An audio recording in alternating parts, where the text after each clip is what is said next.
Okay guys, today we're diving into reflective practice and performance evaluation.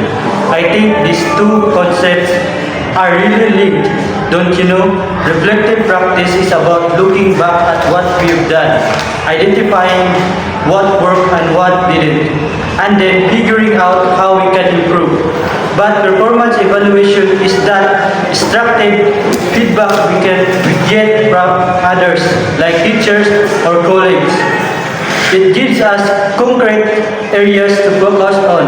So what do you think? How do these two work together to help us grow? I agree with you. As student, I agree with you, Janine. Reflective practice is like self-assessment. We check our own progress, right? But performance evaluation adds that external perspective. For example, if we get feedback from a teacher, it might show us things we didn't notice ourselves.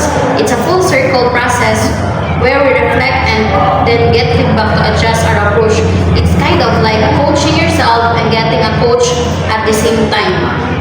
So how can feedback from others help us recognize blind spots in our self-assessment? Any ideas?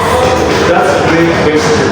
I think feedback helps by reading things we might be aware of, like habits we might not see.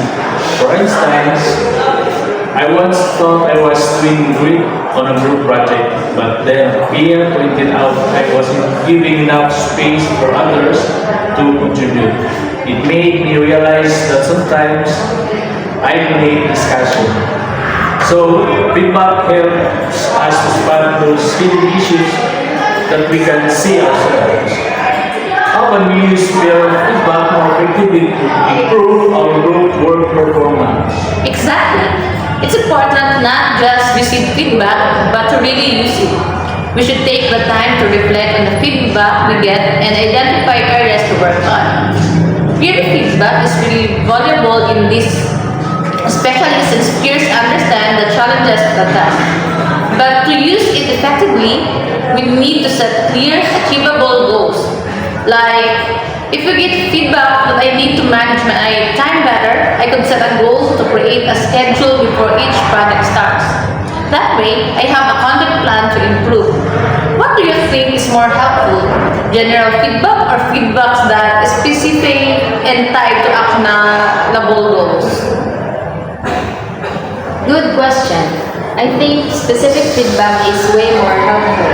For example, instead of just saying you need to improve, if the feedback is trying to focus on your clarity when explaining concept, then I know exactly what to work on. It makes goal setting easier too, because you're clear about what needs to change. So, how can we make sure the goals we set for feedback are specific and achievable?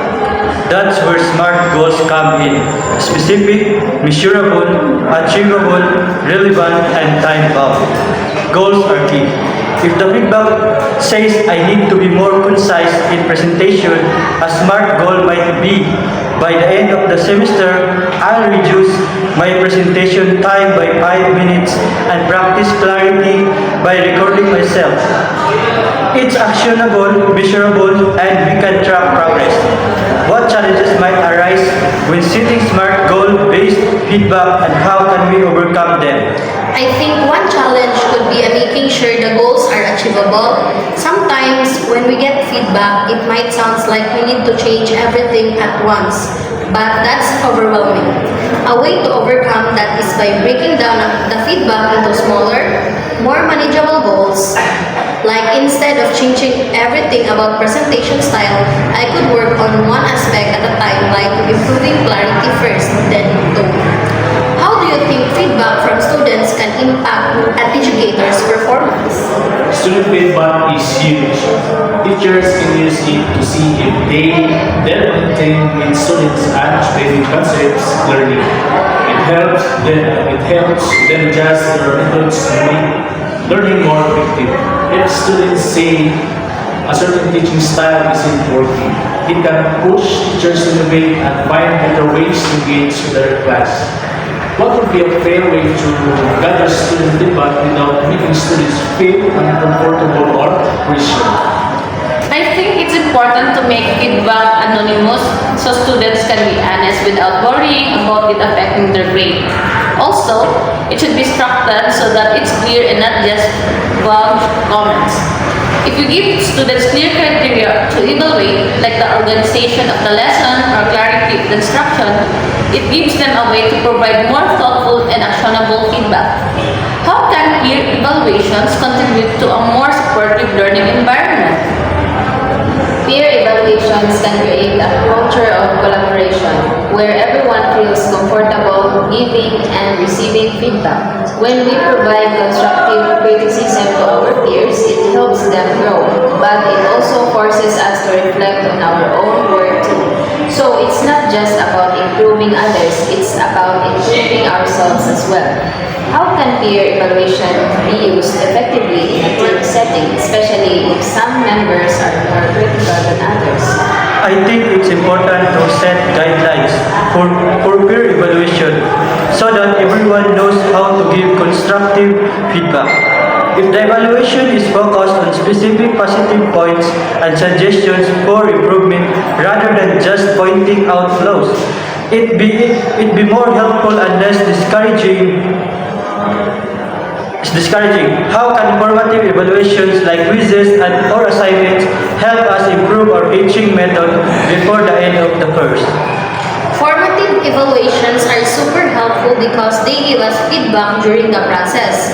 We can adjust our teaching right away, whether it's providing extra practice or explaining something in a different way. It's like an ongoing conversation where both students and teachers learn together. Do you think summative evaluations like final exams are still relevant in the learning process? Summative evaluations are important for measuring overall progress, but I think they should be used alongside formative assessment.